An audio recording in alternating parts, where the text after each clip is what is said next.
It's Fairway Forward Friday Night Hits, Week 2. As always, thanks for joining us. I'm Mark Whiteman. COVID cancellations once again dominating the storylines with more than 10 area games canceled this week, but still plenty worth watching tonight. At Powdersville, the Patriots off to one of their best starts in school history, hosting a Wren team looking to get on track after an 0-2 start. It's our game of the week, and that means Julia Morris is there. Wren has beaten Powdersville the last 3 times these teams have played each other, but this year the Patriots are undefeated while the Hurricanes are still seeking their first win of the season.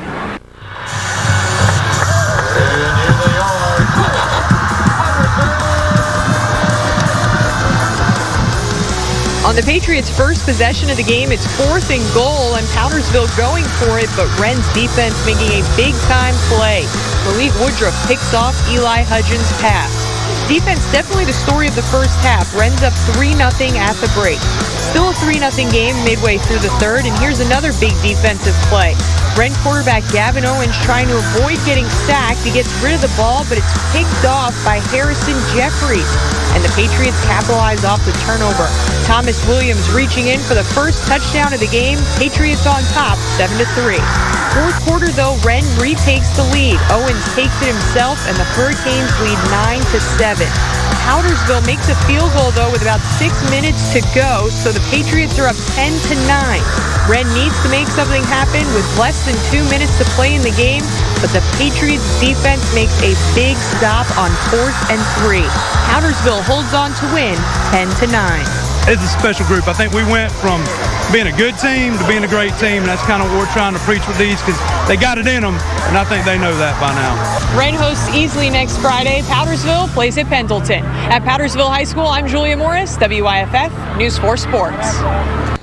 Julia, thank you. How about Powdersville off to a 3-0 start? Greenville off to a scintillating 2-0 start. Home at Serene for the first time this fall, hosting a tremendously talented Malden squad in a game that features multiple Power 5 commitments. And what a game this turned out to be. Let's show you the highlights. Tied at 7 in the second quarter at Serene Stadium. Prometheus Franklin, 6 scholarship offers, but Josiah Simpson's going to get the better of him right here. And coming up the interception, getting the ball back for the Mavericks. But that Greenville defense holding strong. Same score late in the second. It's Franklin. He's keeping. He's in for the Red Raiders touchdown. Greenville takes care of Malden for the second year in a row. They are now 3-0 after the 24-21 win.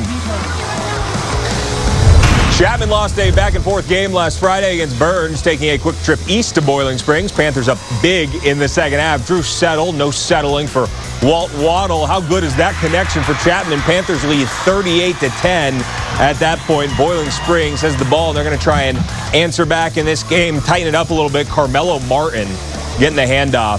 Stay mellow. He gets a great block, and he is gone. Nice-looking touchdown for the Bulldogs, but Chapman wins comfortably here, 41-17, the final.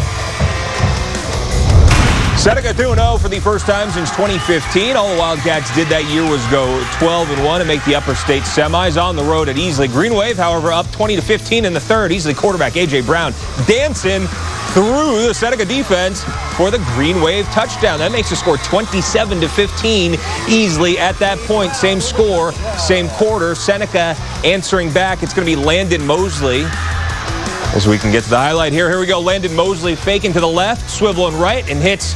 Oh, look at him all by himself. Micah matching for the touchdown. That tightens the game up. Easley still leading at that point, 27-22. Seneca would actually take the lead in this one, but ultimately it is Easley taking care of business and beating Seneca 38-28. Let's show you some scores. Fairfield Central beating up on Chesney 32-16. Landrum over Crescent 21-5. And Mid-Carolina taking care of Whitmire 51-0.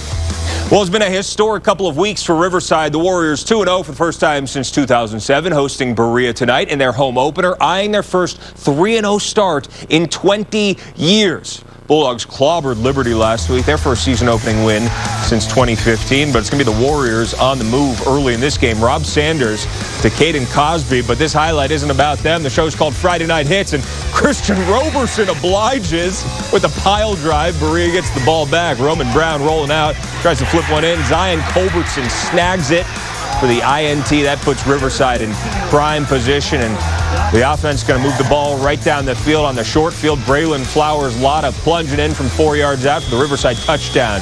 For the first time since 2001, Riverside is 3-0, 48-18.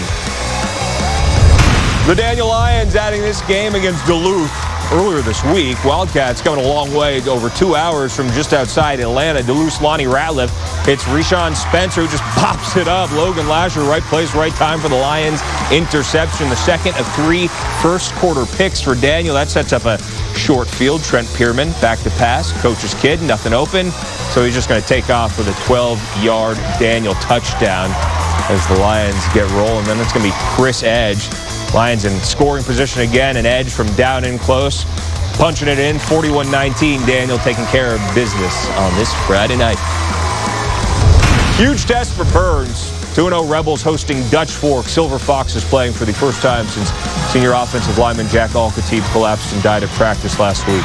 Scoreless first quarter. Dutch Fork's David Patterson chucking it up to Nick Sowell. Silver Foxes strike first. Burns in no hurry to just lay down. Gabe Rogers, check out that dive to Thomas Gregory. The Rebels are going to tie it up at 7, but Dutch Fork just keeps coming. In this one, it's Jarvis Green coming right into your living room on the doorstep in for the short Silver Foxes touchdown, and they take care of Burns 56-25. Show you a few more scores. Greenwood beating Catawba Ridge on the road 17-14. Lawrence over Union County 44-28. And we're taking a quick time out, but plenty still to come, including a couple perennially strong programs still seeking their first win this year. Westside going to Greer. To get you set for that one, it's mic'd up with Rams head coach Scott Early.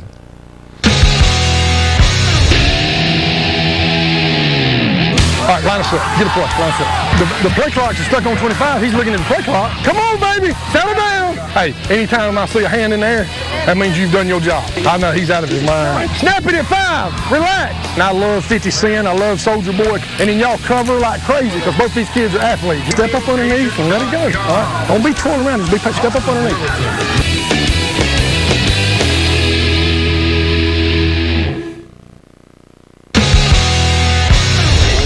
Troy Pride Jr. of the Carolina Panthers. You're out here at the great Dooley Field. Go Jackets. You're watching Friday Night Hits. Thank you, Troy. Carolina Panthers quarterback Troy Pride Jr., part of the Hall of Fame class inducted at Greer tonight. Yellow Jackets taking on Westside. Rams missing a bunch of players due to COVID protocols. They only had 26 suit up. First quarter, Westside's Owen Skelton with a handoff to Amir Dendy. And he's gone. Westside strikes first, 7-0, and the Rams are on the board and off and rolling, but Greer would respond. Israel Rhodes, there he goes. You know you can drive the entire country in less than a day. He drives in the end zone to tie it up at 7, second quarter. Hollis Crosby with the pass out to Malachi Crosby. He's gone. They sped up. He's moving that quick. We didn't alter that at all. He's marching down the field for a huge gain before he's pushed out of bounds. That would set up a Greer touchdown. They go up 14-7, and then they take care of Westside 28-25. Hey, welcome back to Fairway Forward. Friday Night Hits. After a home opening loss week 0, Dorman got back on track with a big win over Boiling Springs last Friday. Down in the Low Country tonight for an early season challenge from North Charleston High School, Fort Dorchester. Beautiful night down there for a football game and a game of the week broadcast in the Charleston area. Dorman down 14-7 in the first. Very cavalier of Kendall Norman. Hudson Talley finds him. Norman dusts the safety. Takes off 61 yards to the bounce house. First 4 drives ended in touchdowns. It's 14-14 as Dorman ties the game. But after Fort Dorchester score, Talley tossing. Rayshawn Springs jumps the route down the sideline for the Patriots score. And Fort Dorchester beats Dorman 38-28. A couple of Greenville County schools each aiming for their first win. Wade Hampton at Eastside tied at 14 early in the second. Here comes Calvin Banks for the Eastside Eagles first down. Eastside was on the move, but a couple penalties pushed them back big time. They're forced to punt. Generals getting crafty with a wide receiver pass to Various Abercrombie. Thomas Combs comes up with it, and a couple of plays later, Wade Hampton on the move toward the end zone, and it's going to be Cooper Tankersley hitting Abercrombie. Generals led 21-14 at the half, but it's the Eagles rallying after the break, and Eastside wins 31-28. A few more scores for you. Southside down in Jefferson losing 45-7. Emerald losing to Abbeville 45-7, as well as the Panthers' undefeated season continues. Holy Innocents over Christchurch 31-0, and Hillcrest losing to Spartanburg 45-37. That is Spartanburg head coach Mark Hodges' 100th career win. Congratulations to Coach Hodge. Pickens didn't miss a beat in their opener last Friday after their Week 0 game was canceled. The Blue Flame blanking Eastside at home, hosting 0-2 Pendleton. Tonight, the Bulldogs have lost their first few by an average of 31 points. Pendleton's got the ball. However, in the first quarter, Cameron Jones short screen to L.J. Maddox. Maddox making the rest happen for the Pendleton score, and they lead 7-0 in the early going. But the Blue Flame would heat on up. Ryan Ford tosses to Andon Rogers, 65 yards for the Pickens touchdown. Pickens rushed for 556 yards and 8 touchdowns. They improved to 2-0, 56-39. Travelers Rest calling off last Friday's game due to COVID concerns, but back tonight against JL Man. TR Trail and the Patriots going deep into the bag to get back into an end-around pitch to Drayton Ward. He's running. No, wait, he's throwing.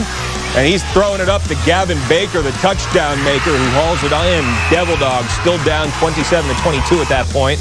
Caleb Mills hits Ward on the slant, and Ward hitting it. He's going to do the rest. 45 yards for the TR touchdown. Devil Dogs go for 2. They don't get it. And Jail Man hangs on to win 30-28. St. Joe's opening the season with a couple blowout wins at Carolina. Trojans yet to play this year. They're backed up on 4th and 20. Snap goes way high and just kind of sits down in the end zone. Josh Bynum there first for a Catholic Knights touchdown. And St. Joe's is on the board first. Still in the first. Carolina ball. Hunter Woodard going deep. Katie Boyd, he's not having it, but he is having 6. Boyd bounces it back the whole way. Makes a couple would-be tacklers miss, and he's taking it down the sideline for the pick 6 return. St. Joe's rolling over Carolina 46-0. That'll do it for Friday Night Hits. For Julie and our entire crew, thanks for joining us. Enjoy your college football Saturday. Good night.